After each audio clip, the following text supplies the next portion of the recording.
So glad you could join us. Welcome to The Accountant and the Financial Advisor Agree. Every cent is significant. We're delighted you could spend some time with us. And of course, I don't know about you, but I pick up every penny. If I don't care what kind of money's on the ground, I'm going to pick it up. Okay. So I might not do much with those cents, but maybe we can do with SE and SE, right? Some good sense. And delighted that we have Matt Cohen here, a CPA. We like working with Matt because he takes such good care of his clients. And he works with not just corporate clients, as so many CPAs do these days, individuals as well.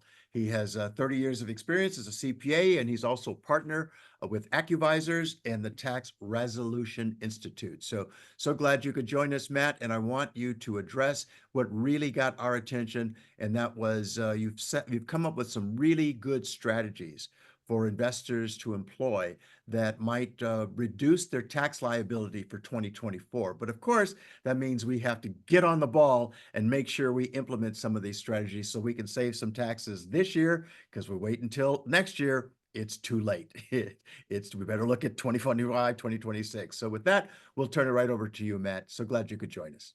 John. Uh, uh, Before I get started, let me just talk about uh, I am not a wealth advisor. I don't advise people on making money. John's job to make them money in the good times, and John has a specialty of mitigating what you lose in the bad times. I'm here to show you how to take that money and give less of it to the IRS, all legitimately. There's no schemes here I'm going over. This is what the IRS has going on now. In addition, I do cover a little bit on what to do in the bad times. So John, it's good to hit the clients up to let them know in the bad times you can keep them from losing that money, and I can tell them from a very basic standpoint things they can do that might tie in directly to you working with your clients too. So uh, we have a limited time here. I have about 4 hours worth of material that I'm going to get through in 45 minutes. So you're going to see a lot of slides. I'm going to brush on things, but you'll get the idea. Make sure that you talk to your CPA or tax advisor or whatever about things that apply to you. I'm going to give you the ideas. I'm not going to go into all the details on how these things work when I otherwise may have. Let me enough of my jabbering on here. Let me move on. This is a little bit about me. I am a CPA. My firm has three specific areas of practice. We are a traditional CPA firm. We do north of 1,000 returns a year for, as John mentioned, businesses and individuals. We have a full service accounting department. So for our clients, and we even do accounting for clients, we don't do uh, their tax returns for, including another CPA firm. I don't know why they come to us, but we do their accounting for them. Uh, we provide monthly fully accrual monthly financials. So if you have a business, you know, you want to make sure you understand accounting. That's, as an accountant, I say that. If you know, John says you want to make sure you understand the financial planning and everything else, but you will be a much better business person if you understand your accounting. A third part is I help people with tax problems. If you owe the IRS, you can't afford to pay them, you have unfiled returns. We do more complex stuff. We do complex audits. So we do a lot of audits for other CPAs that are unable or just don't want to handle those audits. We'll do those. We handle audits for our client. Luckily, again, we're good at showing our clients how to save money within the non-gray area, within the you know the green areas, I'm going to call it. So if my clients are getting audited, it's usually a random audit, which happens to about one. It used to be 1 to 1.5% of taxpayers. It's probably lower now because the IRS is understaffed. And they talk about hiring people for the IRS. Absolutely true. They put money in there. But the IRS, the existing IRS staff is so old, they're replacing everybody. They're not necessarily spending that money on people that are going to go collect against taxpayers. I'm not finding any getting any quicker to get responses on negotiating with the government, which And most of the time it's not a bad thing. Sometimes you want to move quickly. Okay, let's move on here. How would you feel if you were assigned a partner in your business that without your consent never shows up, doesn't do anything for your work, and takes half of your profits? You'd probably be pretty pissed about that, right? Well, you have that partner. Everybody that's not coming to me for the tax resolution has that partner. And if anyone wants to guess, I'm not. I'm assuming you're muted, but here is the answer. It's Uncle Sam. The government, both federal and state, and I'm in California. I'm assuming everybody here is. We're paying the highest tax rate, state tax rate in the country. So, not thrilling. Uh, this is why if you're a W-2 employee and you have no other investments or anything, you don't need a lot of tax planning. Beyond that, you at least want to check with your tax advisor and see if you need planning. You'll see some things I'm talking about that relate to that today. Uh, the time to do tax planning is now. It's November and December. It's not April when your tax return is due. There's things that are time sensitive that have to be done before the end of the year, and you can't do them retroactively. So again, you're going to hear some things I'm going to mention here today. You want to make sure that you discuss it with your tax advisor and do it soon, because some of these things you need cash for and you want to make sure you have it, and they have to do calculations. You don't want to wait till the last minute. As my partner who's passed away, I'm sorry to say, but he used to say surprises are for birthdays, not for tax time. So let's start with individual income taxes. Here is this year's tax bracket. I'm assuming that most of the people in this room are going to fall into this 24% bracket, being married. If you have a spouse, chances are you're going to hit the 200 grand. Most people are going to be within the 383. Might be higher. To explain how tax brackets work, that doesn't mean you're paying 24% on your taxable income. You're only paying 24% on the taxable income within this range. Within this range, you're paying 22, this range 12, this range 10. So there's what's called your marginal tax rate. That's this number here, these numbers. And then there's your effective tax rate. And that's when you take the amount of tax you paid divided by your taxable income. Is there an issue, John? You're on mute, John. You're on mute. Are you controlling your slides? Yes. Okay. Are they not forwarding? Doesn't I look don't, like, I don't, I don't think you shared your Hold screen. on. Okay, my bad here. I'm sorry, folks. Uh, just verify with me that you can see this here. Yes, there we everybody go. can see that. Okay, my sorry. So what I was saying, this is 24% tax bracket. Sorry about that. You didn't miss much. You missed a picture of me looking much younger with much more hair than I have now. So it's a little depressing for me to show that picture anyways. Okay, so back to what I was saying. These are marginal rates. What I think is more appropriate is your effective tax rate. That's what you're paying in tax compared to uh, your your taxable income, your total income.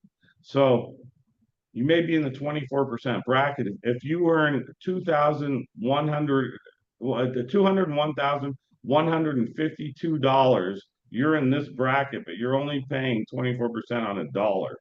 So it's not really appropriate to focus on the marginal tax rates. If you look here, this is the same bracket. These are the amounts you're actually paying. This is what you max out on in the bracket. So you're for the first bracket, you're paying 2,300, second bracket 10,000. If you fill this bracket completely, it's 34,000. So 46,000 bucks up to this amount. Here is the state bracket. If I go back here for 1 second, look, this is a pretty it's not a huge spread here. It's 200 grand to 380, 180 grand. If you look at the state bracket that you guys probably fall into, this goes all the way up to 698 grand. So that being said, it's still 9.3%. So the chances, if you're making high 700 grand, you're going to be paying 9.3% on most of those dollars, unlike the federal brackets where that's uh, different. So okay, so let's go. So let's go back here. Sorry, one sec. So we're looking at, assuming you're at the higher end, 24 plus 10% is 34%. If you're making more money, okay, you could be paying up to 50%. But that's not all you're paying. There's if you guys are business owners, I know in LA City, if you're a service provider, you're paying about 5 cents on the dollar. I mean, on the per $1,000, and that number starts to add up if you make decent revenue. There's business property taxes. You pay taxes on your furniture and equipment, computers. You don't pay it on your car. You pay it on improvements. You have your personal property taxes, which in LA and most of California, that's a significant number. It's 1.5% of your property value. And now that's been capped off, the deduction on that for personal taxes at 10%. So I mean not 10%, at $10,000 for property tax plus state tax. So if you're in a 10% tax bracket, you make 100 grand, that's 10 grand. If you pay another 10 grand in property taxes, you only get a $10,000 deduction, not a $20,000 deduction. And I'm guessing most of the people in this room are hitting a number higher than 20 grand. So that's killing us. There's other things that's from the Tax Cuts and Jobs Act. There's other things they did that help that, and I'll discuss that a little later. The other things, sales tax, vehicle registration fees, few more. If you drink booze, if you smoke, these numbers are crazy. Gas keeps going up. They keep having legislation that adds more taxes to gas. I drive electric vehicles, so that it's still, I'm sure I'm getting hit somewhere there, and in terms of buying stuff and everything else. But the thing to note is a good portion of your money is going to taxes one way or another. Anything you can do here to save is good. Let's look at the tax brackets historically quickly here. I don't want to spend too much time on this stuff, but if you look back in the 40s, it was 94%. Right now, the maximum is 37%. Much better. But even here, they've hidden taxes. But it was Reagan the Reagan era, when they came down significantly here in the 80s. But to deal with that, they started taxing Social Security, which wasn't taxed before. So even when they say they're lowering a rate or something, watch out, because they may be bearing that tax in some other place. Uh, Effective tax planning for high income earners. So as I mentioned, the highest bracket's 37% for ordinary income. For the federal government, they have capital gains rates, which is for a married couple, from 0 to about 80 grand, you don't pay capital gains. From 80 grand to about 400 grand, you pay 15%. And above 400 grand, you're paying 20%. And if you're a high earner with the Affordable Care Act, there's a 3.8% kicker in there that you may be subject to. So you could be paying as high as 23.8%. So I'm going to discuss things you can do to try, if you're in a bracket where you're hitting those numbers, get you down from a 23.8% maybe to a 15%. That's an 8% tax saving. That could be pretty substantial, especially if you're earning the kind of money that you would need to be in those brackets. There's also this Medicare tax also hits the Affordable Care Act on wages. So if you make over 250 grand in wages, married filing joint, so 250, a lot of people here may not hit that. With your spouse, you guys probably hit it. So that's affecting a lot of people. The latest act that hit taxes was the Inflation Reduction Act. I'm not going to go into this a lot. Most of this has to do with energy efficient stuff. You could save money on installing windows, installing water heaters, air conditioners. If they're Energy Star efficient, you can get up to a 30% tax cut, a tax break on that. That sounds pretty good on the surface. There's a $1,200 maximum on that. So if I could save 1,200, if I could save uh, sorry, if I could say 1,200 bucks, I'd love to say 1,200 bucks, but we're not going to spend a lot of time talking about that. Plus, if you earn too much, it phases out. So you might have that issue as well. Here are a couple other things that are coming.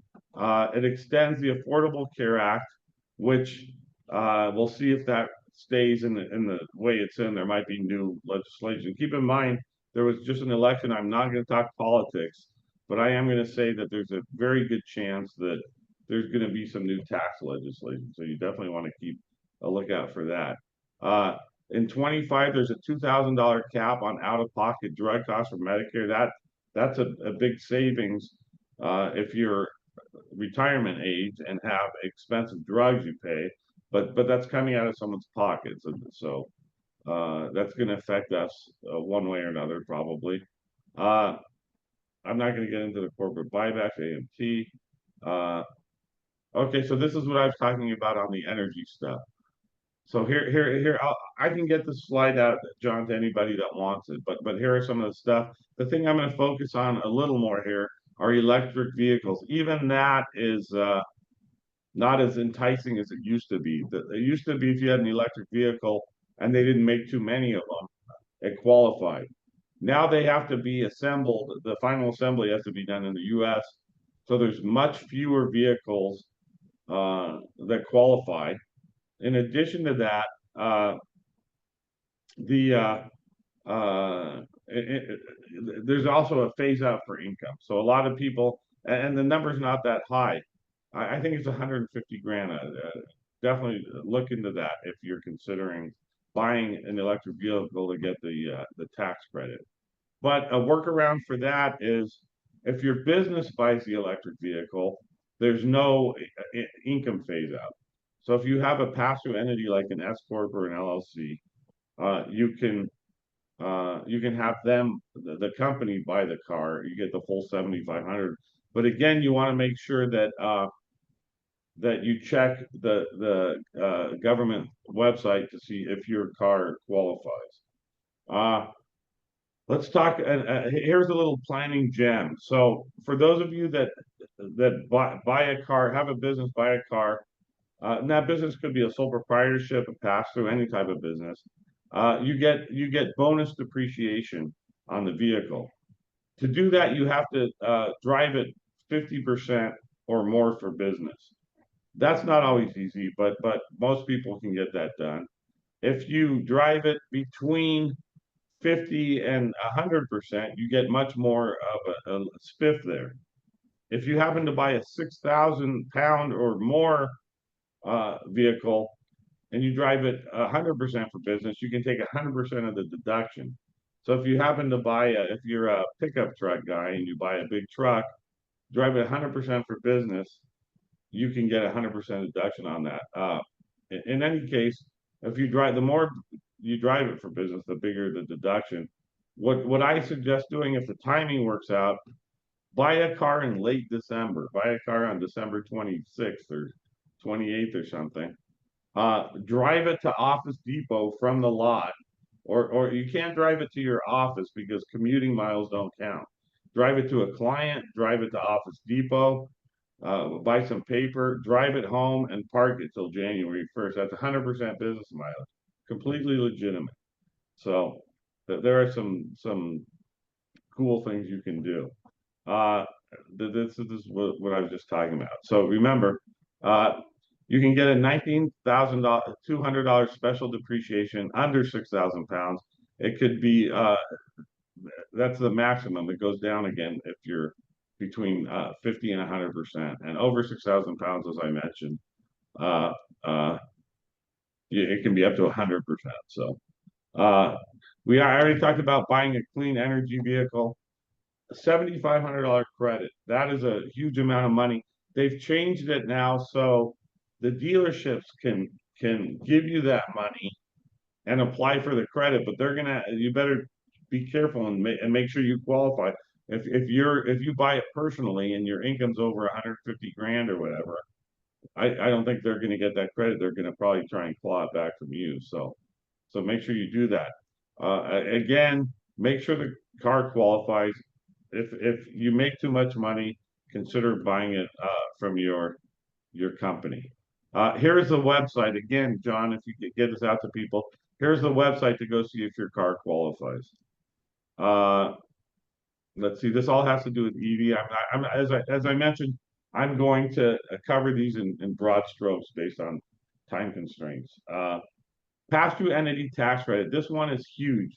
If you remember earlier in this discussion, I mentioned that your state and local taxes, property taxes, are maxed out at 10 grand for you personally. So if you're in a 30% tax bracket, you paid 80 grand in um, state and local taxes. That would be a $24,000 deduction for federal purposes. That's capped out at 10 grand. So you're only you're losing 14 grand. And this is a workaround for it. The federal government came up with a plan, and I don't know why they did this and the other, but there's they say that they talk about putting tax returns onto a postcard and all that. It ain't happening. I think my job is pretty secure. I think Sean, who's here, was talking about AI taking over. And I look forward to AI. I think it's going to be a good assistant. I don't think it's going to take over. AI is never going to be able to make a subjective decision and tell people whether or not they're committing tax fraud. So I think I'm okay there. But back to this plan. Very cool plan. If you have an LLC or a partnership or S corp, you are allowed to have the company pay 9.3% of whatever the state income is. And keep in mind, it's state income, not federal income. Typically, state income on a return like this is higher because you get bonus depreciation federally and you don't. So if you're buying equipment, you're going to have higher state income. You pay 9.3% of that income to the state taxing agency. I'm going to going forward only refer to the FTB for California. Some other states do it, some don't, but we're going to talk about it in terms of California. So your LLC, partnership, or S corp pays 9.3%. So if you make 100 grand, they pay 9,300. That is a deduction to the corp. So you're not paying. You're paying tax on, in that particular case, 90 grand and change, not 100 grand. That money gets paid over to the state as a dollar for dollar tax credit toward your state liability. So it's not costing you anything as long as your overall liability is going to be more than at that amount or more. So you say 9.3%, you might not hit 9.3%. If you look at my example below with the tax rates, even if you're in the 9.3% bracket, you're still paying less on the lower brackets. But most people, their sole source of income is not that pass through.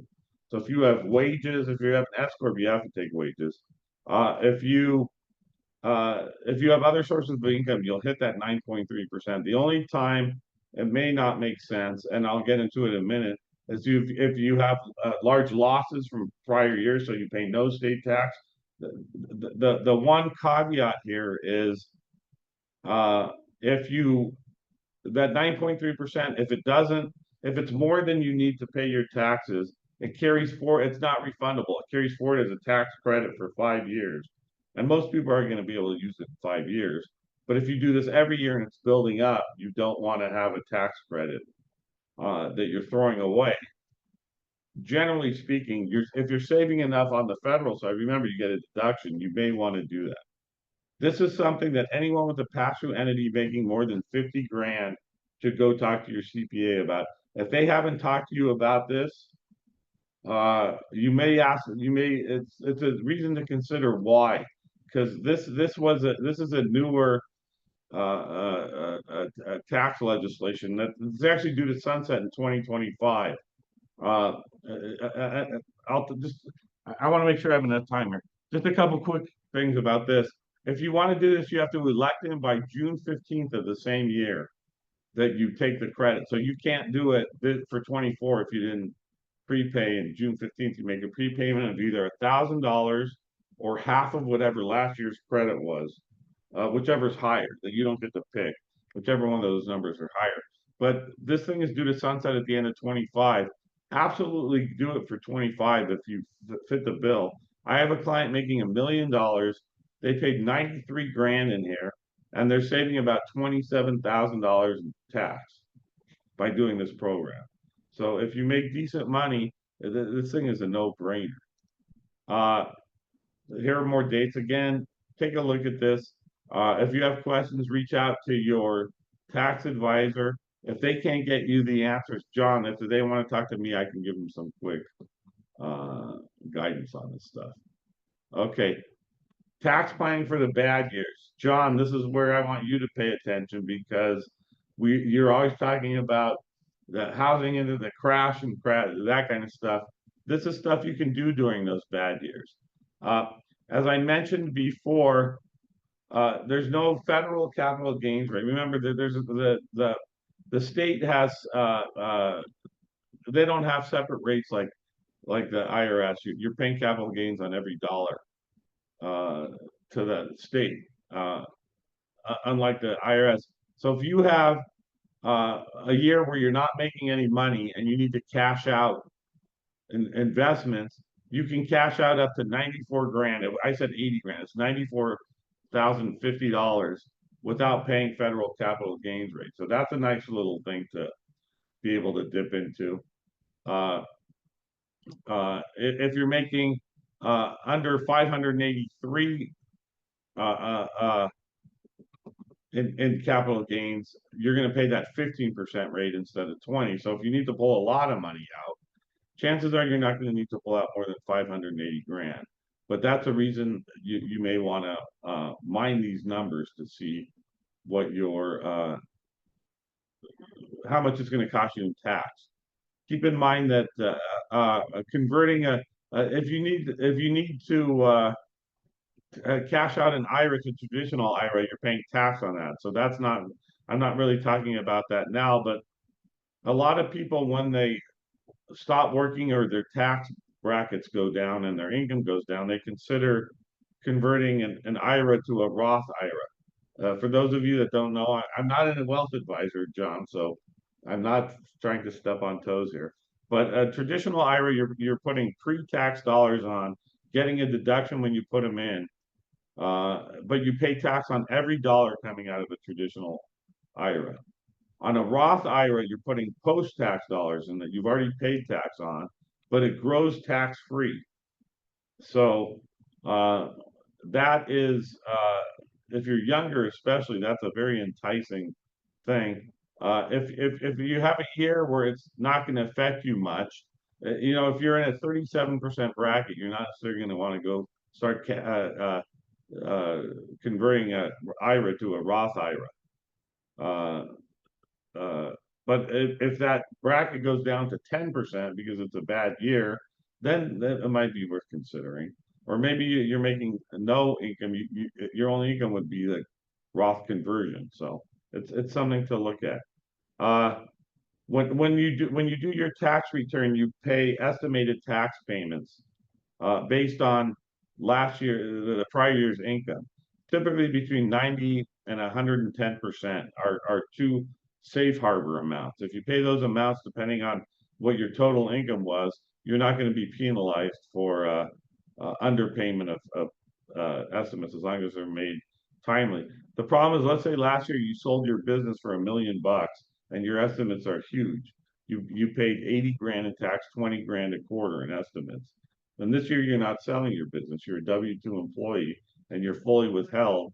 You may want to make no estimates. So in a bad year, if it's following a good or decent year, discuss with your tax preparer how much you need to make in estimates because it may be significantly lower and you're not tying up cash. Reducing self-employment tax. So for those of you that are, how are we doing on time here? I got about 10 minutes. Is that right, Daniel? Okay. I'll try and speed this up a little. So self-employment tax. If you are a sole proprietor, meaning you have no business entity, you reported on your individual tax return as a Schedule C, or you're an LLC, and I'm not sure people that have LLCs realize this. You're paying self-employment tax on every dollar you earn. Uh, as you see here, that could be a substantial amount of money. That's 15.3% of 92% of your income. So if you make 100 grand, you're going to be paying about 15 grand in self-employment tax. If you make 200 grand, 30, and that those numbers do start to go down because Social Security maxes out, and that's most of it. But there's some workarounds here. The biggest workaround is to either create an S corp, or if you have an S corp, you're already there, or if you have an LLC, you can actually choose to be taxed as an S corp. In that particular case, S corps pay no self-employment tax. So you think to yourself, why wouldn't everybody do an S corp? And the answer there is, if you do have an S corp, there's no self-employment tax, but you're expected to take a reasonable salary. And reasonable, like everything else with the IRS, there's no set thing. It's not a percentage, it's not an amount. It depends on your circumstances. If you, I typically, for people in what I call a standard range, tell them they should be paying about half of taking salary on about half of their S corp income. So if you make 80 grand, I say take a $40,000 paycheck. If you make 100 grand, I say 40 to 50. It depends. There's other things that I'll get into in a minute. But if you make 5 grand, I'm not going to tell you to take a $2,500 paycheck, because you might want to take no paycheck. If you make 1 million, I'm not going to tell you to take 500 grand. It has to be reasonable. And the way I explain it is, it's what you would pay someone to do the job you're doing if it wasn't you and your company. So instead of paying that 15 grand I talked about on the 100 grand in income, you're an S corp. You take a $50,000 salary, you're paying about half that.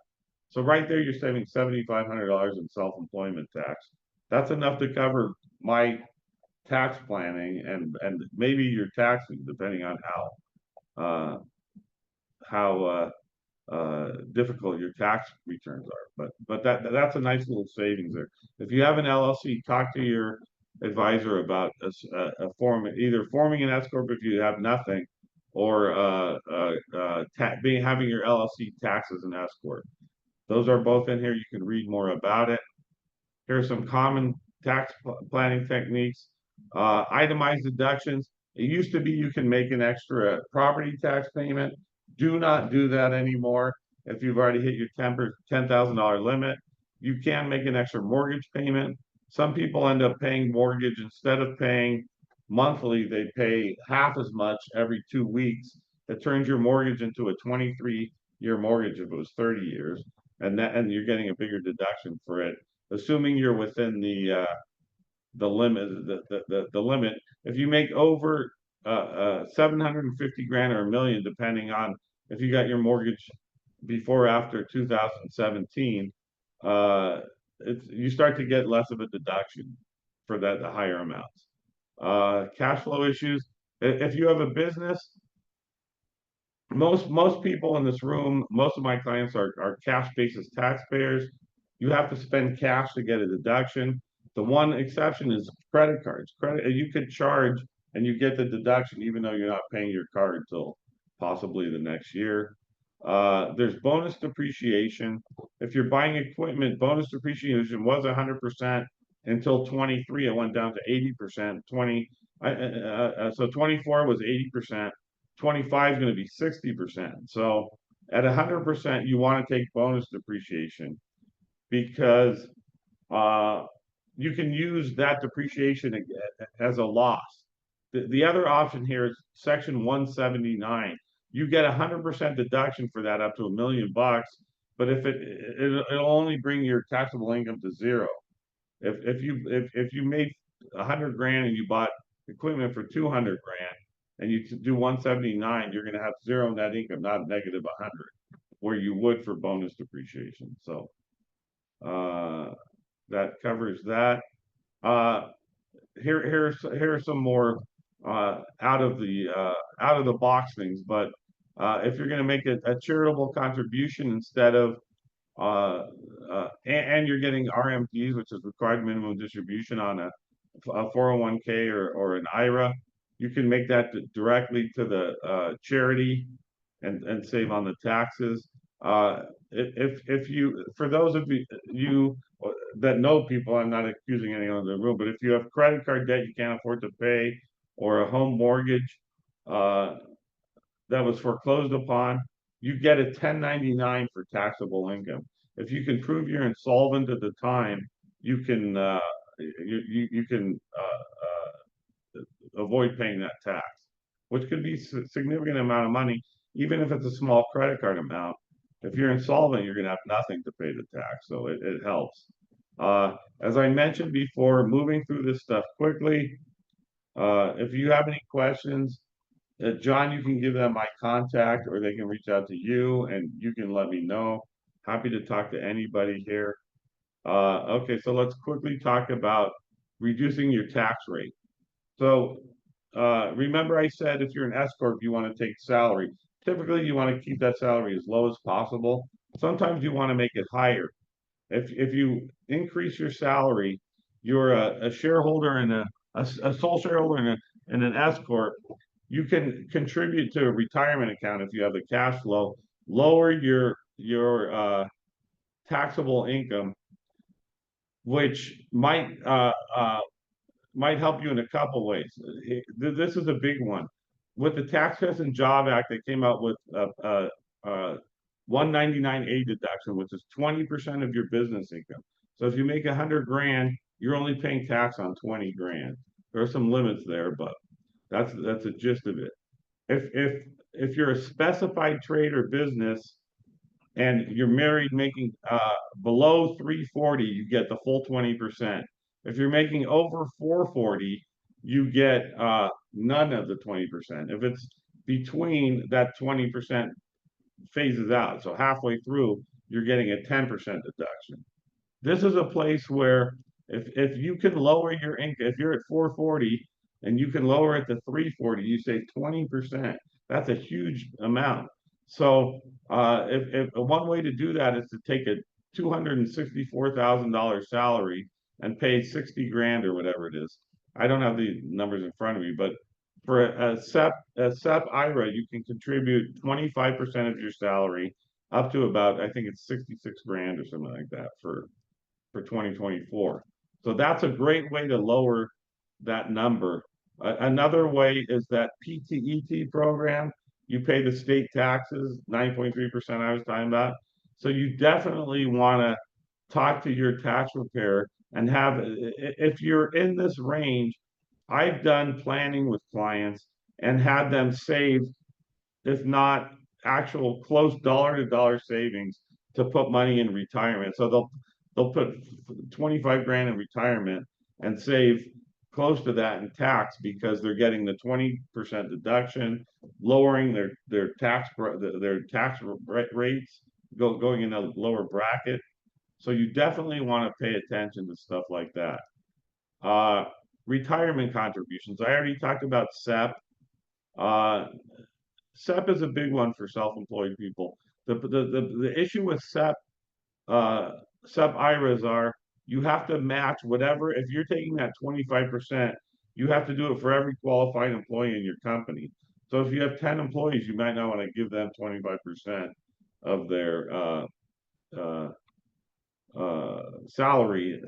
You contributed it out of the company's pocket, which and the pass-through entity is your pocket. So some other plans to consider are there's something called a cash balance plan. Here's the set number. So for 24, it's 69 grand, as I mentioned, 25%. So if you take 69 times 4, that's the salary you would need to take if you want to take the full 69.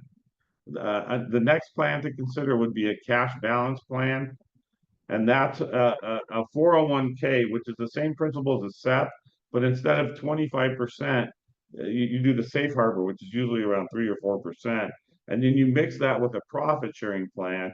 where you only have you in there, or maybe some high valued employees, where you can contribute a lot more to yourself personally, more like $250,000. The next step up would be a straight defined benefit plan, where there's some, again, I don't do these plans, but you can contribute even more money. Not my area of expertise. You want to talk to John about that kind of stuff. Okay, that's pretty much it for what you can do. Let's assume you still can. How much time? Oh, I'm out of time. Daniel, 5 minutes. Can you give me 5 more? John, it's up to you. Can you do two? Two, no problem. So I'll just quickly tell you, if you can, I told you I help people with tax problems. If you can't afford to pay, here are the things you can consider. Installment agreements pay over time. Currently not collectible is a $0 installment agreement. If you can't afford it, the IRS is very fair. They only make you pay what you can afford to pay based on reasonable and necessary living expenses. Partial pay installment agreement means that IRS has 10 years to collect. If they don't collect within 10 years, your liability wipes away. There are some things that extend that. Partial pay means you, over that 10-year statute, you pay less. Offering compromise settling for pennies on the dollar. You can also, taxes are dischargeable in bankruptcy. They're going to have to come back for part two to hear about this. Really quickly, same principles here for businesses. Most of these are the same. I'm not even going to discuss those because we don't have time. Here's how you find out what people owe. As I mentioned, 10-year statute. There are certain things like being in an offer that extend it. You find that out through transcripts. Uh, I'll send this out. You'll see these are amounts that people, negotiations we did, and there's different tops. Offer 600 grand, closer to 700 grand, so for 13 grand. Here's the lower dollar ones. We don't do a lot of lower dollar ones because there's a lot of work that goes into these on our end, and it's hard to qualify for these. So a lot of people don't get them done. So I'm not going to charge someone my fees on a typically on a $70,000 uh, uh, liability if I'm not pretty damn sure that thing's going to go through. Here's 4 million, 5 grand. Wow. You say that's amazing. It was amazing, but this guy was in his 80s. It was a payroll tax problem. He never made that kind of money, and we could have gotten him he could have filed bankruptcy for cheaper than he paid us to get this done. Wow. But he didn't want the bankruptcy on his record. If for an offer, if it gets accepted, 5 years you have to stay in compliance. If not, the full amount comes back. This is that person. They owe 270. We got him a settlement for $3,500. They didn't pay their taxes over the next 5 years, and that 270 came back. So Okay. Wow. okay, I am done. I'm done, John. Thank you so much, Matt Cohen. That was My pleasure. a fire hose, right? Daniel, do you have any questions that you see? None that you see? Okay, so we'll keep moving along. I do want to note that our trademark happens to be Matt. The proof is in the planning, so we're on the same wavelength there. And by the way, we are fond of Roth IRAs. We are also fond with working with the CPA to see if it makes sense for them under their circumstances to start paying on an installment plan. You know how it is for a conversion. You know, it's not all or nothing. Don't have to do it all at once. But sometimes people love looking at what it takes to move money into a position where they suddenly have a pot of cash that nobody tells them they have to take withdrawals, and nobody tells them how much they have to take in withdrawals, and you don't have to pay the taxes again because you already paid the taxes. So we like working with accountants and CPAs on that on behalf of investors. And I'll also say you touched on artificial intelligence. Folks, I'm getting ready to share with you how we think the Apple cart is going to be upset. But what we are also wanting you to know, there are some areas that we think hold a lot of promise no matter which way the economy turns. And that includes owning closely held businesses across the country. It includes infrastructure. It includes manufacturing, student housing, data center infrastructure. Those are the areas that we think will stand the test of time and withstand the kind of volatility I think you're going to see. So let me ask you to take a breath, okay? And let's imagine it's not 2024. Let's imagine we're around in 1924. And as you have read, we weren't there. 1924 was part of what? The Roaring Twenties. But let's recall how that decade ended. That, of course, was the Great Depression. Now, that what's kind of interesting about the Great Depression is, uh, let's see, Herbert Hoover, right, took office in 1929. So that had to be what, January 1929? The Depression didn't start unfolding until Thursday, October 24th, 1929. I mean, that's at the end of his first year, right? And I believe that was a Thursday. And by Tuesday, on October 29th, $14 billion was erased. Now, there was only one stock market. It was the Dow, and it was the Dow 10 at that time. Now we have a bunch of stock markets, but he was not able to get he was not able to seek a second term because everybody gave him credit for the economy failing on his watch. But he had an interesting way of seeing what was going on. He was very clear-eyed. Here's what he said: to be sure, we were due for some economic readjustment. Listen to these words: as a result of the orgy of stock speculation in 1928, 1929. Does that sound like something we might be? Does that ring any bells? Does it sound familiar about terms? Everybody's getting high on everything, right? So let's get underway and recognize that back in the last 5 years of the 20s, like most decades, were really strong, but sometimes they fall apart at the very last year. And what some folks recall is that the stock market it dropped 80% with the depression in about 2 years or so. And the securities industry tells us, everybody needs to know, it always comes back. Yes, it did. Most of us don't recognize it took 20, 25 years, assuming you did not take any money off the table.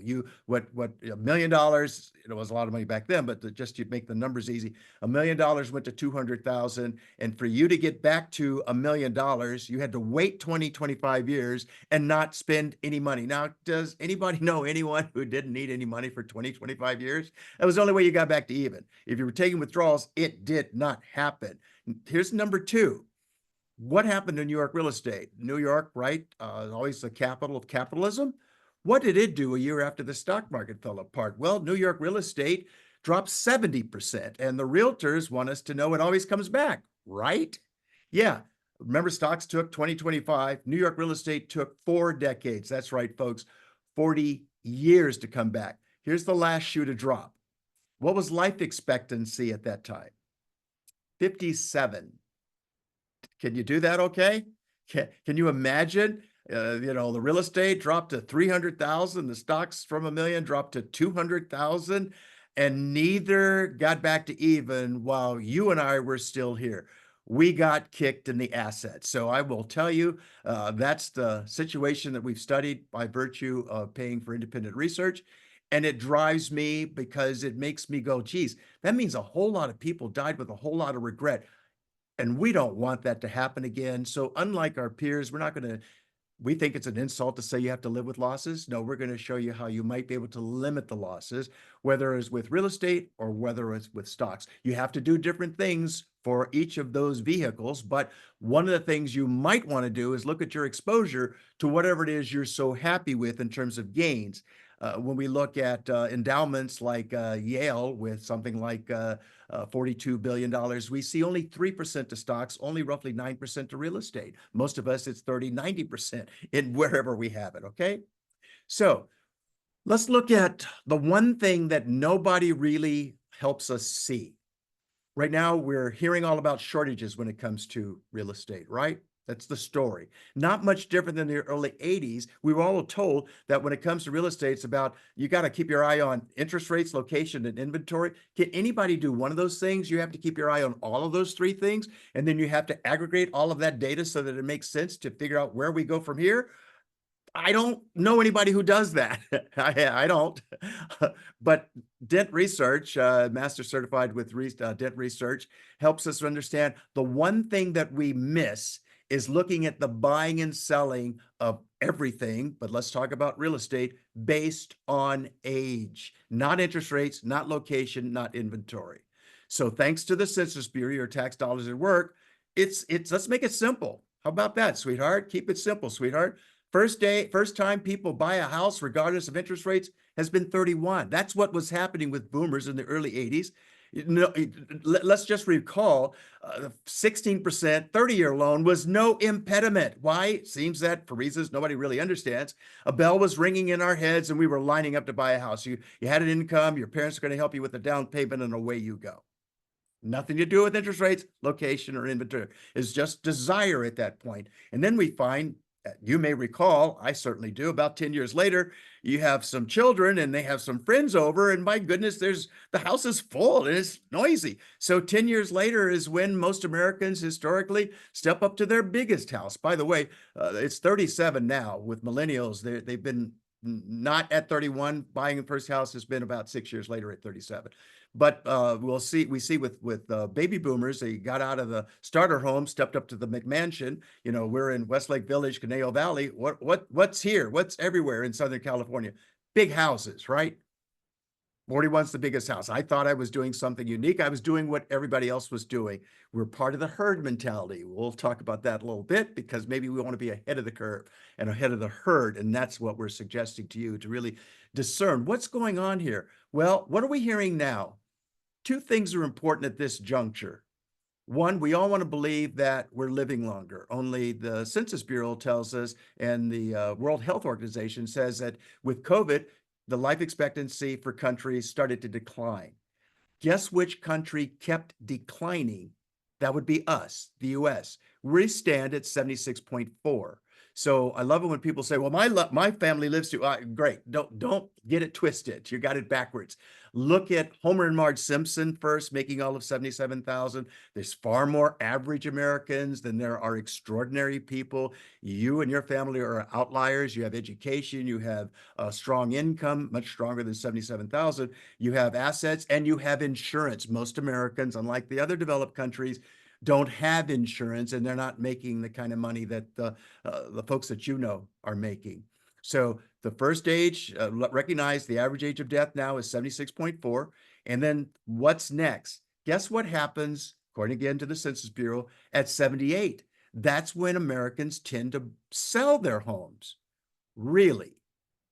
Why is that important? Well, boomers, I would submit to you, are the cause for houses to be at nosebleed levels. But let's just understand, when 76 million people come into the US from 1946 to 1964, there's a lot of demand for what? Everything. Whammo, skates, right? Cars, houses. There's a demand for everything. But what happens when that demand goes to heaven and the supply remains the same? Well, let's look at a couple of examples and we'll talk about that. So yeah, we sell the house at 78. We may be going right before your very eyes from shortage to surplus. So let's make sure we understand life expectancy 76.4. Bill Clinton and Donald John Trump, my fellow Gemini, reached 77 last year. They reached 78 this year, and that is the average age Americans sell their homes per the Census Bureau. So look at your block, look at how many boomers are on the block that you live. It's probably half of those homes. We're coming out one way or the other, on the stretcher or under our own power, but we're coming out. And this is what really got my attention, to take some of the work that we've been able to, some of the education we've gotten through the census for the, through the research team that we pay for. I started finding a story about a woman who moved from the US to Japan, where she was able to buy a house for free.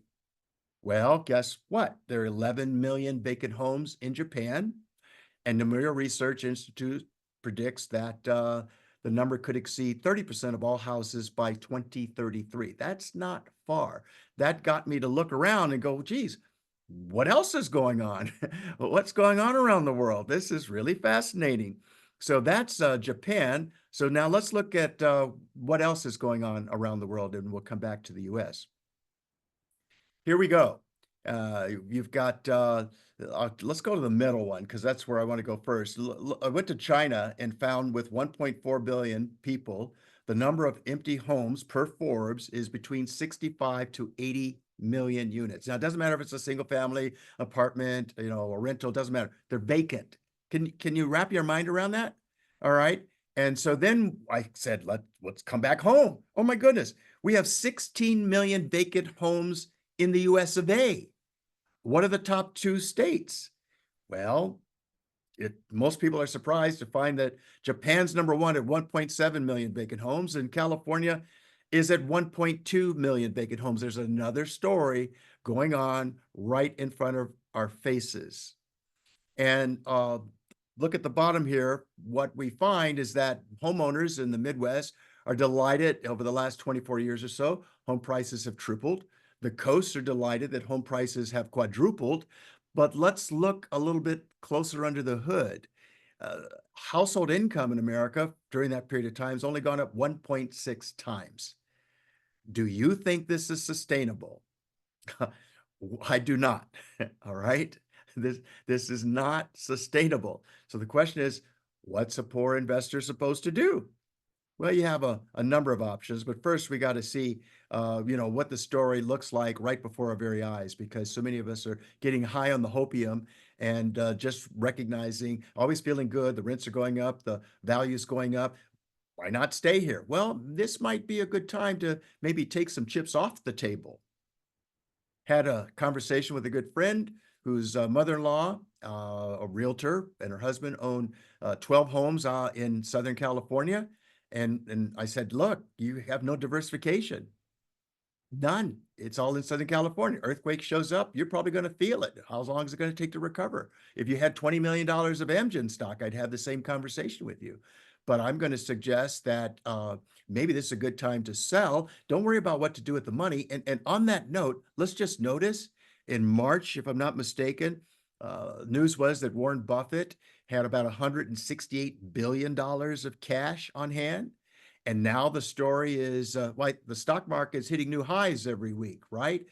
Well, that's interesting. Warren Buffett apparently has gone from 168 billion to 325 billion in cash. So notice he's not anxious to buy anything. He's not getting high on hopium. Mr. Buffett has a track record of being able to collect cash, sit on it for a while, and catch the next wave. In between the selling and the buying, he does his homework every day to figure out where is the buying opportunity. So what we're doing here, folks, is helping people discover we don't want you to be a distressed seller. We want you prepared to be able to buy from distressed sellers. So that's what we're seeing, and things are looking pretty dicey right now. If you ask me, based on the research, where do we think we'll cover both real estate and stocks go from here? Let me go back. In 07, the suggestion was be not surprised to see a 40% drop. That's what we told clients. And in fact, Daniel and I will always remember a good client. Please recognize she's the realtor, he's the mortgage broker. They own, at the time, 3 beautiful homes in South Pass, beautiful neighborhood. We suggested that they sell one to diversify. We were told, sound familiar? Are you out of your mind? One's rented to a doctor, the other's rented to a dentist. We got great cash flow, John. I get it. I understand. You're not diversified, sound familiar? All your eggs in one basket. We think prices may get toppy here. And if you take your chips off the table, you don't have to care where prices go. So sell one. They sold neither. They lost 2 of the 3. They're still talking about the regret of losing those 2 out of 3 homes. This is what we think is likely to happen to a lot of people. And it's no different than being in Vegas. We count the equity as cash, right? But the equity is not much different than chips in Vegas. What good are those chips? What good is that equity if we don't take the chips off the table? Do like Warren Buffett is doing, collect the cash, not be anxious about, well, if I sell here, what am I going to buy? Maybe the NAR, maybe not much different from the NRA, has told you, oh, if you sell, you have to buy. Says who? It's not true. That's their agenda. We understand why they may think that, but that's not what you have to do. Maybe we can learn from the best and the brightest and go, I'm just going to sit this one out for a couple of years. Let's see. But if I can sell a $3 million house for 1.5, I mean, as opposed to watch it drop to 1.5, geez, and heaven forbid I have to pay the tax. Maybe there's something you can do about that, but don't let the tax tail wag the dog. Let's just go home, talk to the people you know, This is a presentation we're happy to have with any group you like. We'll be doing it again, but have people look at each other and go, hey, if you woke up in a minute, I don't know when the next earthquake's going to come. Is that the question? No, the question is, are you ready? That's the question. It's not about the predictions, it's about the preparation. So if you have a $3 million house and it drops 50% and it doesn't seem to be coming back too soon, like the Great Depression. By the way, Japan stock market peak 1229.89, about 40,000. The Nikkei 225 took about a year, dropped 80%. A year later, Japanese real estate dropped. Sound familiar? 70%. Here's the trick question, my friends. Which one has come back to even? And you guys know how that works. When somebody says it's a trick question, you know the answer without really knowing the answer. The answer, of course, is neither. Wait a minute. That's 30, 35 years later for both stocks and Japanese real estate, and neither are back to their highs? That's a long time. All right. So we'll stop here for a minute, and questions that you have, shoot them over to Daniel, and we'll make sure we answer them. And one of the questions often is like with clients, it's like, well, we're doing pretty good. We can see that we're limiting our losses in 2008, again in 2022. So glad to do that. Or we've gotten more money than we imagined. How about we help Missy and Junior buy a house? We can afford to help both of them. Well, maybe, but let's run the numbers to see if that might upset your apple cart, because we're trying to make sure you have enough money through age 100. So if you take $200,000-$300,000 out, let's look at it before you do it. Now, if that's what you want to do, then of course, be my guest. But if it is the case that you get them all settled, in the blink of an eye, time flies when you're having fun. That $1 million house that they're now paying $10,000 a month to stay in Agoura Hills drops to 500,000. Would y'all be okay with that? If you're okay with that, go with God. If you've got $5 million elsewhere, you could probably afford to be okay with that. But most of us count that equity as cash. We expect to be able to use it. So if you don't like that scenario, maybe you might want to just wait this one out, keep your powder dry, and let's see if prices drop. But that way you're watching the movie with popcorn in your lap, the money in your pocket, and you're not trying to make sure the equity gets back to where it was, right? Because you don't have any emotional attachment. On that note, it seems that this comes again from the research team. When people start thinking about, shall we sell? And we saw this with our neighbors in Westlake Village. It typically takes most homeowners 2 years to process selling a home. Isn't that interesting? I guess it's because of all the emotional attachment we have with that house and the memories. We just can't give it away. But remember what our favorite Buddy Man did. He didn't worry about getting top dollar. He got a good price and he was able to use the money and enjoy himself. So we think that prices are likely to drop 50 to 60% on average across the country. And if you want to see what that might look like, the research team says if you're looking at when bubbles happen, you might want to look to see at what were prices at the time the bubble had begun forming. So in their opinion, the real estate bubble in the US of A started formation in 2012. So you might want to take Zillow, take your address or your zip code, run it back 10 years. You can only go 10 years with Zillow. So that's 2014 to see what the price was of your house at that time. And again, look in the mirror, look at each other and go, hey, if we wake up and that's our future, will that be okay? If it is, great. If it's not, now might be a time to say, I really don't like that risk.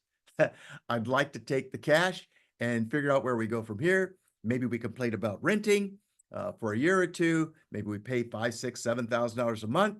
But it's a $3 million house. Let's see, $60,000 a year, 3 years, that's 180, right? 1.5, yeah. We like protecting the 1.5. Don't worry about paying the rent and complaining about the landlord who comes over to fix the front bulb that's out on the front porch.